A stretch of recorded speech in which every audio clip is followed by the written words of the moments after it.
The boy no one saw. The winter wind bit through the streets of downtown as people hurried past with their collars up and eyes down. The city glimmered with cold steel and glass, cars honking and tires hissing on wet roads. But among the rushing feet, no one noticed the boy crouched near the alleyway, small, silent, and forgotten. His name was Noah, 13 years old. Black hoodie, frayed at the edges. His shoes didn't match, and both had holes. He clutched a paper cup with trembling fingers, hoping someone would drop in a coin. But the people kept walking. Sometimes they looked at him with disgust. Most didn't look at all. Noah hadn't eaten properly in 3 days. He was used to hunger, used to being invisible. But that evening, something felt different. His spot near the luxury hotel entrance was a calculated choice. The hotel was grand. Gold revolving doors, chandeliers like waterfalls of crystal. This was where the rich came to pretend the world outside didn't exist. And tonight, he'd seen a crowd of people go in, dressed in gowns and tuxedos. Big event. Maybe someone would come out with food. Maybe. Noah pulled his jacket tighter and shifted his weight. Just then, the doors spun and laughter spilled into the street. A couple emerged. The man was tall, strong-jawed, and had that look rich people always wore, like he owned everything he touched. His name, Noah would later learn, was Mr. Daniel Greystone, a billionaire tech mogul, and the man everyone in the city worshipped. The woman at his side was stunning. Red lips, diamond necklace, and a coldness in her eyes that made Noah's skin crawl. She was his wife, Clara. As they passed, Noah instinctively reached out. "Sir, please, just something to eat." Clara flinched like she'd seen a rat. "Ugh, don't let him touch you." Daniel paused.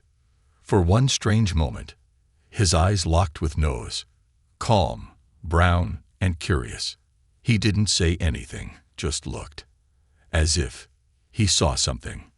Clara yanked his arm. "Come on, Daniel. Don't encourage him." Daniel nodded absently and walked on, but his head turned once, just for a second, looking back at the boy. Then they were gone. Noah sighed. Same story, different day. But the look Daniel gave him stuck. That night, Noah curled up behind a dumpster, shielding himself from the icy wind. His stomach growled, but his mind stayed restless. He kept thinking of that man, that look. The next day, Noah did something strange. He waited outside the hotel again, but not to beg. He just watched, and before long, the man returned. This time, alone. Daniel looked tired. No cameras, no suit, just a coat, scarf, and thoughtful eyes. He walked with his head slightly bowed, as if carrying something heavy on his shoulders. Noah stayed hidden. Something about the man drew him in. Not his money, not his fame. There was something broken inside him. A sadness, and Noah had seen that before. In his own eyes. Daniel entered a coffee shop across the street. 15 minutes later, he came out with a to-go cup and a paper bag. As he walked past, he suddenly stopped, then turned, walked right up to the alley, and handed Noah the bag. "Bagel and hot cocoa," Daniel said. Noah blinked, stunned. "For me?" Daniel smiled, gentle but quiet. "You looked cold yesterday." Noah took the bag carefully, as if it might vanish. "Thank you, sir," he whispered. Daniel nodded, then walked away. Over the next week, something began to grow. Daniel came by nearly every day. Sometimes he'd bring food. Sometimes he just sat nearby, not saying much. But Noah could feel it. He wasn't invisible anymore. On the 6th day, Daniel finally asked, "What's your name?" "Noah." "You on the street alone?" Noah hesitated, then nodded. Daniel stared at him for a long moment. "That's not right." A pause. Then he said, "If you ever need something serious, come to this address." He slipped a card into Noah's hand. But the name on the card wasn't his. It read, Greystone Foundation, private access, use only in emergency. Noah clutched the card like it was made of gold. But everything changed one night. It was supposed to be just another evening. Noah had wandered to the back of the hotel again. There was a loading dock there, where caterers and staff slipped in unnoticed. He didn't plan to steal anything, just watch. Maybe sneak a leftover roll when no one looked. That's when he saw her, Clara, in the shadows of the back kitchen, standing with a man in a chef's apron. She was whispering, angry, waving her hands. I don't care what it costs, she hissed. It has to be done tonight. I want it in the wine. No scent, no taste, just enough to keep him sick. Noah froze. The chef looked pale. Are you sure? It cold. Do what I said. Clara snapped. Noah ducked, heart pounding. He didn't fully understand what he heard, but he knew the words, in the wine, and make him sick. She was going to hurt Daniel. He needed to act fast. But who would believe a dirty boy off the street? His legs shook, but his mind raced. The event, it was tonight. Daniel would be there. Clara would be there. And he had to stop it. Noah's breath quickened. His heart thudded like a war drum in his chest. Poison. She said it clearly. She wanted him sick. In the wine. For the first time in a long time, Noah wasn't thinking about his next meal or where to sleep. He was thinking about Daniel, the only man who ever looked at him like a real person, the only one who gave him food without asking for something back. And now, someone was trying to hurt him. Noah peeked back toward the kitchen door, but Clara and the chef were gone. The light had clicked off. The moment was over, but what she said echoed in his mind like a scream. He had to warn him. But the city didn't make that easy. Not for a homeless boy with dirt on his cheeks and holes in his clothes. He sprinted from the alley, cutting through traffic, nearly getting hit by a cab. A driver shouted curses, but Noah didn't stop. He clutched the business card Daniel had given him, soaked now with sweat. Emergency, it had said. And this was definitely one. The hotel was lit up, glowing like a palace. Valets opened doors for limousines. Flashbulbs popped as rich guests posed in front of gold pillars. Noah scanned the entrance. Too many guards. He couldn't get through the front. He darted toward the side, weaving between parked cars, scanning for another way in. Then he saw him. Daniel, standing on the grand staircase just inside the glass doors, smiling politely as he greeted guests. In his hand, he held a crystal glass of red wine. Noah's blood went cold. He was about to drink it. No. Noah shouted, slamming his fists against the glass doors. Don't drink that. Please. Everything stopped. The string quartet inside silenced mid-note. Heads turned. Security rushed forward. One guard yanked the doors open and grabbed Noah by the shoulder. Hey, get away from here. Daniel stepped forward, frowning. Wait, stop. He looked again. Noah? The guard froze. You know him, sir. I do. Daniel's voice was calm but serious. Let him go. The crowd stared, murmurs rising like smoke.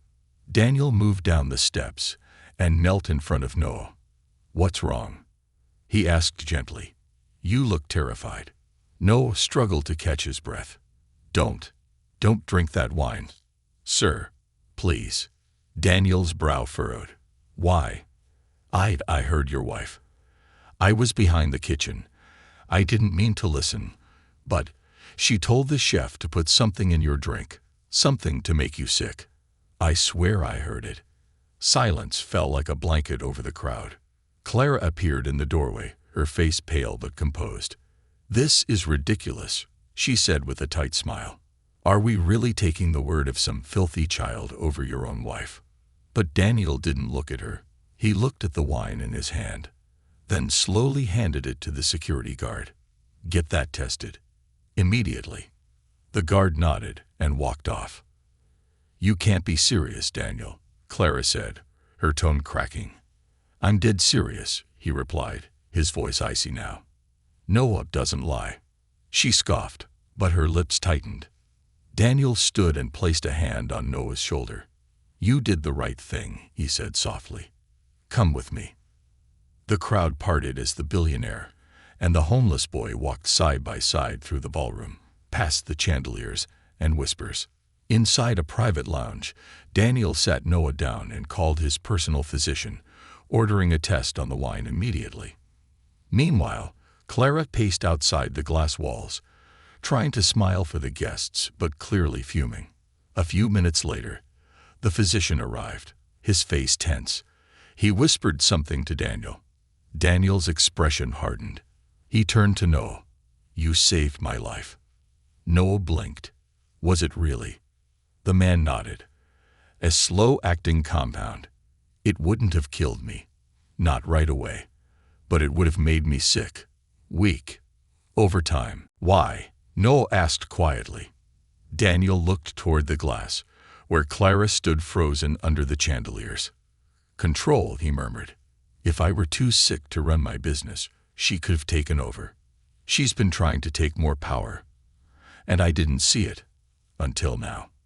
He looked at Noah again. But you saw it. Noah shrugged, suddenly shy.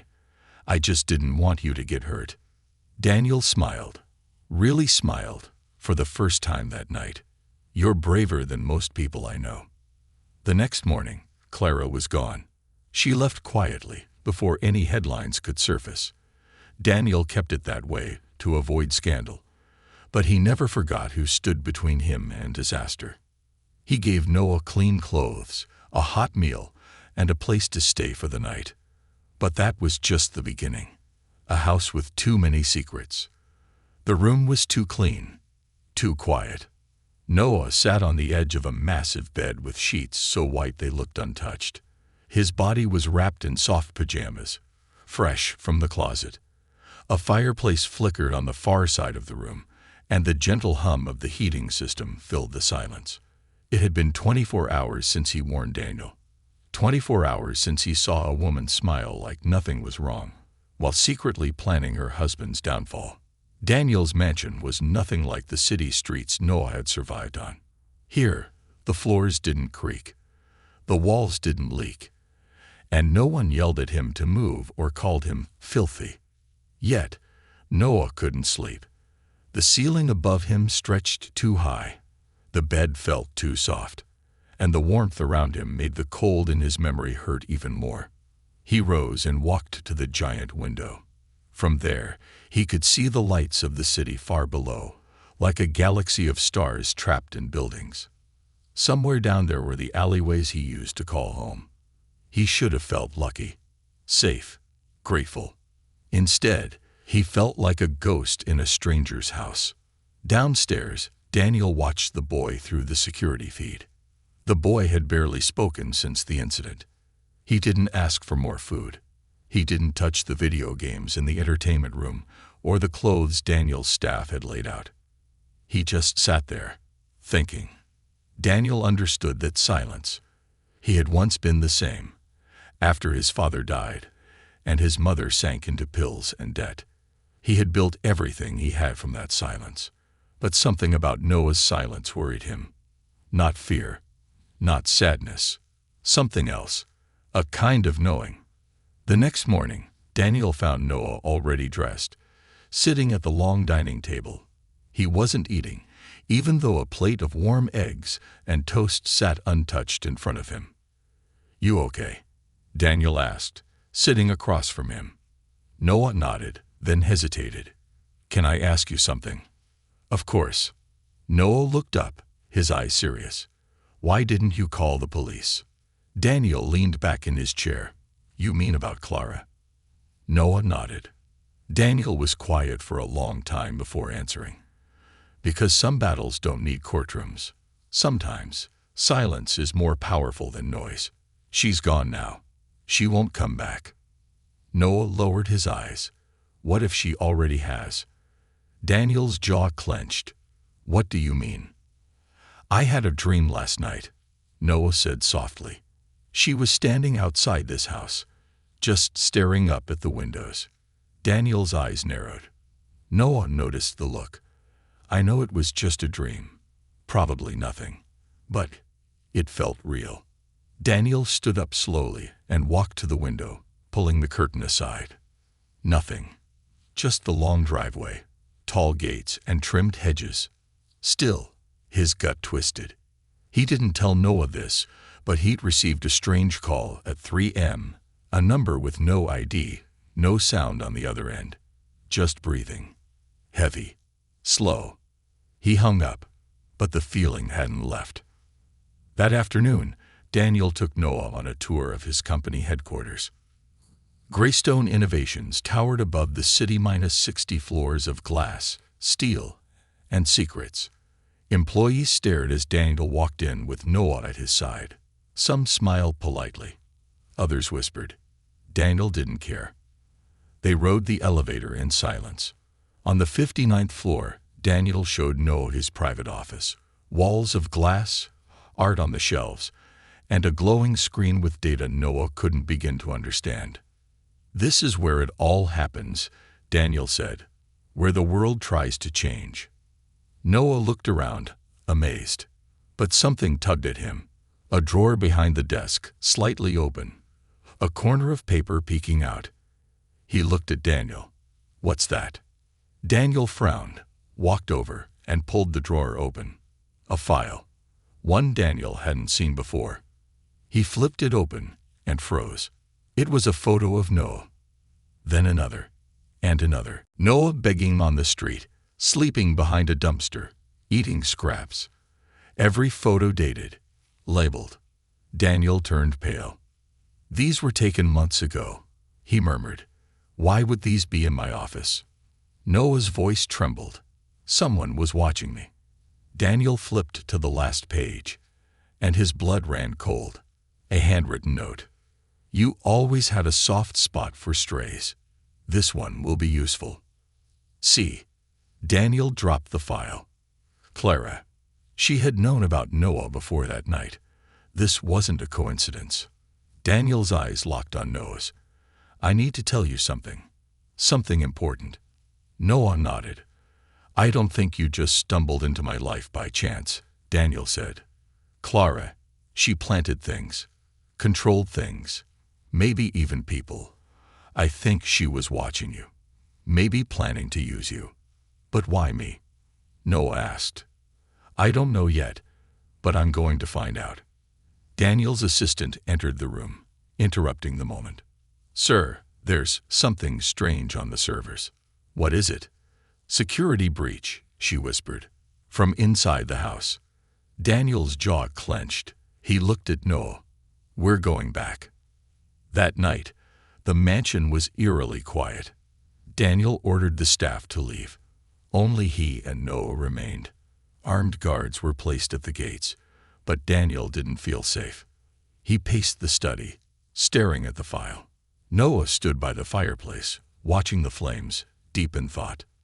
Then they heard it. A soft knock at the front door. 3 times. Then silence. Daniel moved slowly, unlocking the panel that showed the security camera. No one was there. But on the welcome mat, a photo. Another photo of Noah. On the back, written in red ink. He's not yours to protect. Daniel's hand trembled as he held the photo. Noah stepped beside him, reading the words. Do you think she's coming back? Noah asked quietly. Daniel looked at the boy. He now saw it as more than just a kid from the street.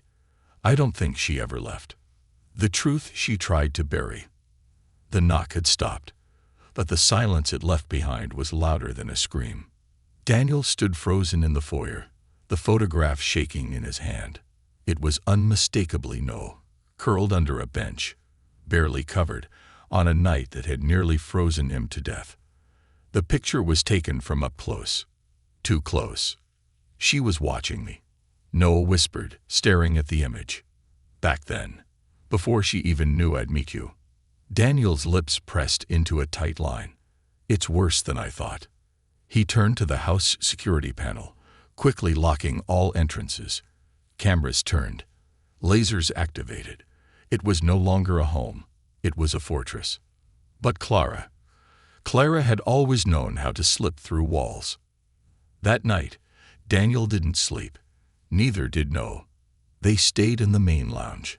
Daniel sipped cold coffee. Noah sat on the couch, head buried in his arms. "Why me?"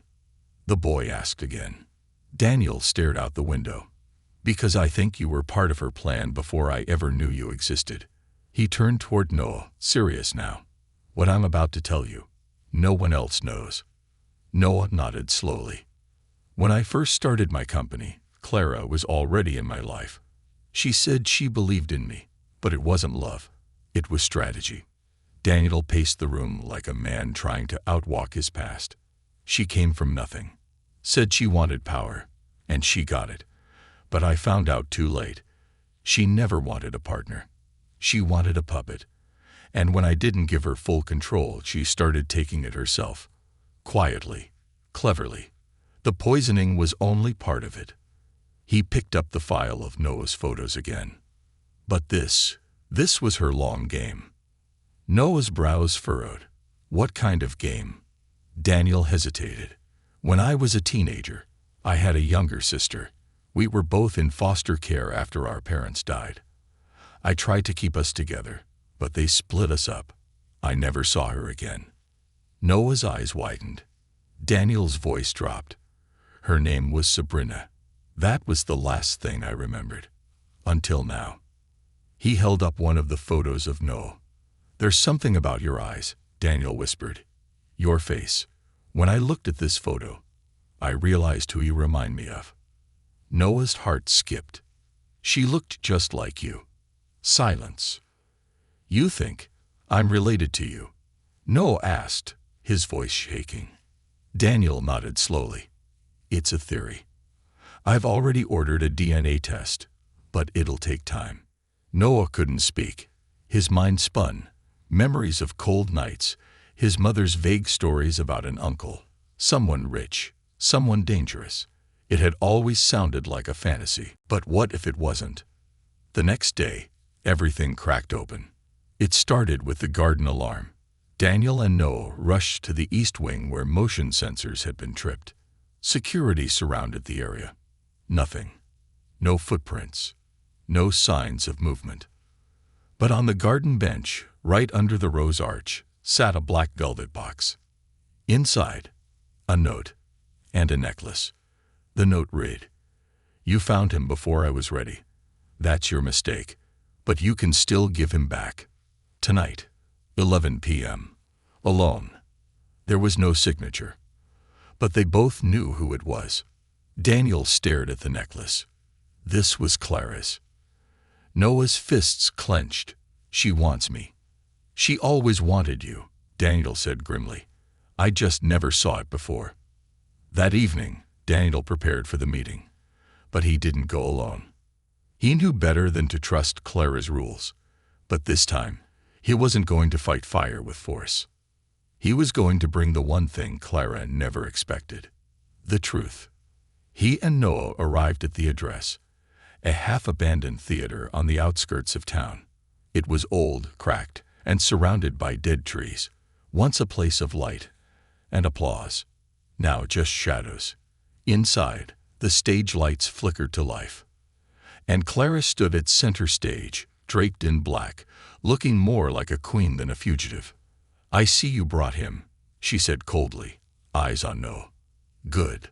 Daniel stepped forward. "What do you want, Clara?" She smiled faintly. "What I've always wanted. Legacy." Her eyes flicked to Noah. "This boy. He's not just some poor child from the streets. He's the heir to your fortune. You were always too soft, Daniel. But I know how to make him something more." "You poisoned me," Daniel said. "Tried to ruin me." She shrugged. "And it almost worked. Until he ruined everything." Noah stepped forward now, his voice steady. "You were watching me. Following me." Clara's gaze sharpened. "I watched hundreds of children. You were just the best option." Daniel's fists clenched. He's not your experiment, Clara. No, she said with a bitter smile. He's yours. You just never looked deep enough into your past to find him. Daniel blinked. Clara walked slowly toward them.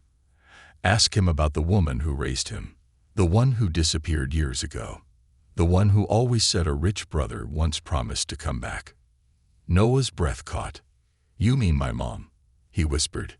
Clara nodded. Her name was Sabrina, wasn't it? Daniel's world stopped. Clara's eyes glinted. Your sister, Daniel. The one you lost. She had a son. This one. Daniel's knees nearly buckled. Noah stood frozen. She died on the streets, Clara said, her voice suddenly cold. Overdosed. Alone. But I knew who she was. I knew who he was. So I watched and waited. Because what better way to bring you to your knees than with your own blood? The room fell silent. And then Daniel did something unexpected. He stepped forward and embraced Noah, not out of pity, but out of recognition. You're my nephew, he whispered, tears brimming in his eyes. Noah's arms wrapped around him, trembling. Clara watched, stunned. You forgive him. Just like that. Daniel turned to her, stronger now. That's the difference between us, Clara. You use people. I protect them. Clara's voice turned icy. You think love will save him? No, Daniel said. But it saved me. Police lights lit up the windows as sirens roared. Daniel had already sent the location, along with her threats and the velvet box. Clara turned to run, but it was too late. Officers stormed in. She didn't resist, just stared at Noah as they cuffed her. You were supposed to be mine, she hissed. Noah didn't answer. He looked at Daniel, and for the first time, he saw something he never thought he'd have again. Family. Epilogue.